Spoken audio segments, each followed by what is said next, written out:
If you grew up in the 2000s, the name BioWare wasn't just a developer logo, it was a promise. It was the gold standard for what a role-playing game could be. When you booted up Knights of the Old Republic or Mass Effect, you weren't just playing a game, you were stepping into a world that felt like it existed before you got there and would continue after you left. But it's March 2026. 2 months ago, the Anthem servers were officially shut down, erasing BioWare's most expensive mistake from existence. Dragon Age the Veilguard has been out for over a year, and the consensus has shifted from cautious optimism to existential dread. EA's latest earnings call confirmed what we all feared. The Veilguard didn't just miss targets, it failed to resonate with the very broad audience it was redesigned to attract. BioWare is no longer the leader of its genre. They are a studio chasing ghosts, trying to replicate a magic that their current leadership doesn't seem to understand. Today we aren't just doing a retrospective, we are performing an autopsy. From the marvelization of their scripts to the rise of Larian and Owlcat, this is why BioWare RPGs don't officially hit the same. But before we get into this video, if you guys don't know me by now, I'm MrFrostyFlamez. I do anything gaming analysis, reviews, retrospects, playthroughs, anything FGC related or anything gaming related, period. So if you like this content, if you like what I do, these analysis videos, make sure you hit that subscribe button and join the MrFrostyFlamez Legion. Now back to the video. Let's start with the most painful change, the dialogue.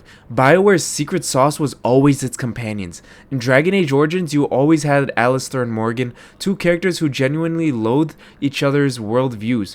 Their banter wasn't just funny, it was philosophical. It grounded the world in a sense of history and friction. Now fast forward to the Veilguard in 2024 and the current state of the writing in 2026. The friction is gone.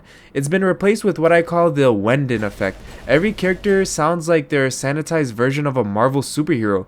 They quip during world-ending events, they treat trauma with a self-help vocabulary that feels completely alien to a dark fantasy setting. In Origins, if you made a choice, your companions might leave you. They might try to kill you. In the Veilguard, everyone is essentially a yes man. The writing has been sanded down to ensure no one is ever truly offended or challenged. But when you remove the edge, you remove the stakes. If my companions are always my best friends regardless of my actions, then my actions don't matter.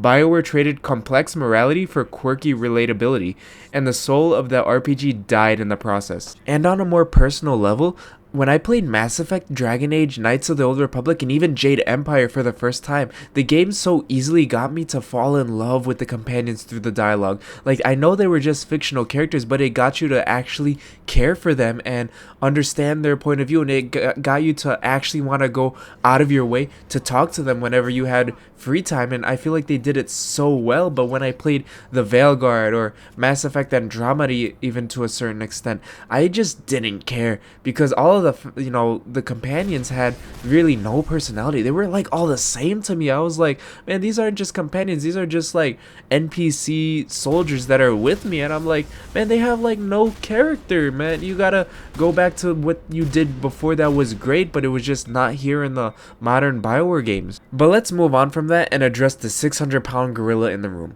Now, we can't talk about modern RPGs without addressing Baldur's Gate. For a decade, BioWare fans defended the streamlining of RPG mechanics. We told ourselves, oh, you can't have that much complexity in a AAA game, it's too expensive. But then Larian came along and proved it was all a lie. Larian didn't make a better RPG. They made a BioWare game better than BioWare ever could. They embraced the camp mechanics, the horny, the dark, and more importantly, the consequence. When the Veilguard released, it felt archaic because it was still using a dialogue wheel where top is good and middle is sarcastic and bottom is mean. Larian showed us that players want to fail. We want to accidentally kill a quest giver and have the game like react to it.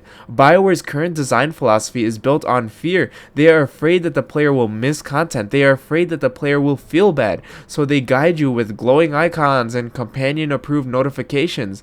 They've turned a role-playing journey into a guided tour of a theme park. And I remember playing that and it was like I was exploring, and then who was that short? Hardin was like, you gotta go over here, you gotta go over here, you gotta do this, you gotta do this. Like, of course, I know where I'm going, but just let me explore. The game holds your hand too much, and I don't like it. Now, aside from all that, let's go deep into the weeds of development.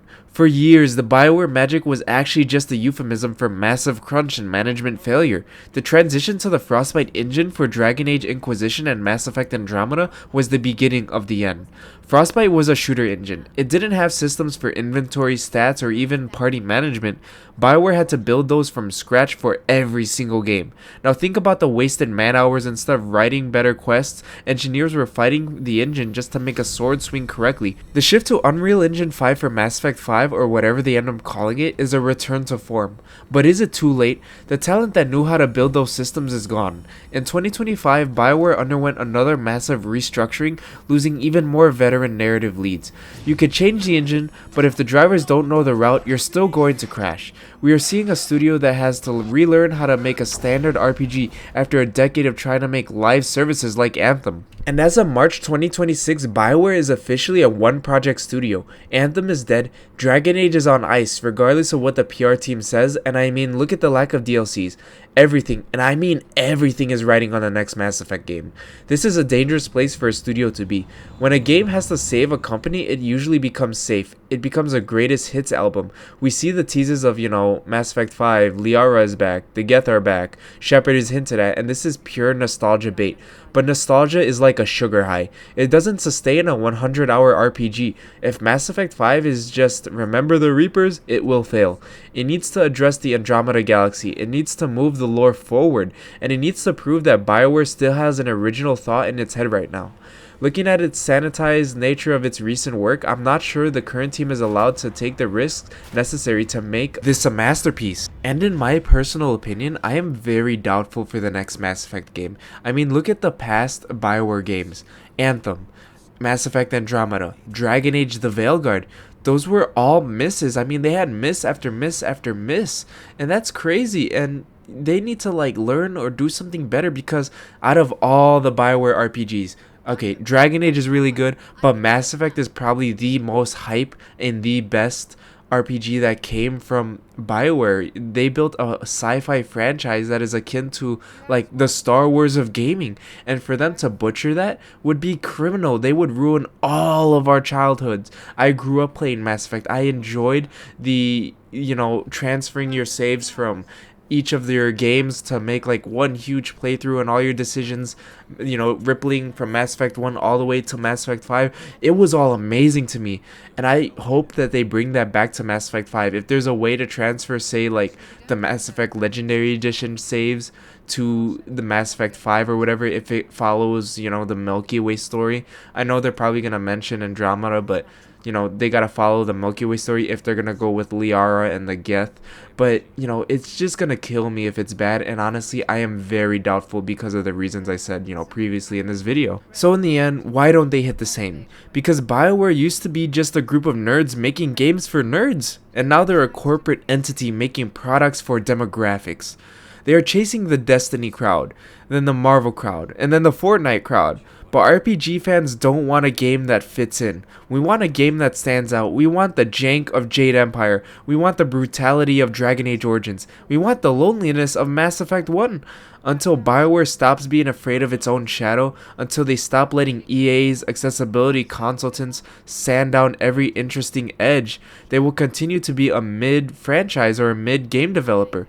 They are currently a 7 out of 10 studio in a world where Larian and CD Projekt Red are dropping, 10 out of 10s. I want to believe, I want to see that N7 helmet and feel that spark again, but for now, I'll stick to replaying the Legendary Edition. At least there, my choices actually mattered. What do you guys think? Is the BioWare Magic dead, or is Mass Effect 5 going to be the greatest comeback in video game history or RPG history? But anyways, if you enjoyed this video, make sure you like, comment your thoughts down below, share, and do all that stuff. You know what I'm talking about, right? Anyways, subscribe and join the MrFrostyFlamez Legion, and let me know what other content I should do down below. Anyways, you guys have a good one. Thank you for watching, and sorry if my voice sounds a little bit weird. I'm a little sick right now, but the grind don't stop. I still put out content for you guys. Anyways, MrFrostyFlamez out. Yeah.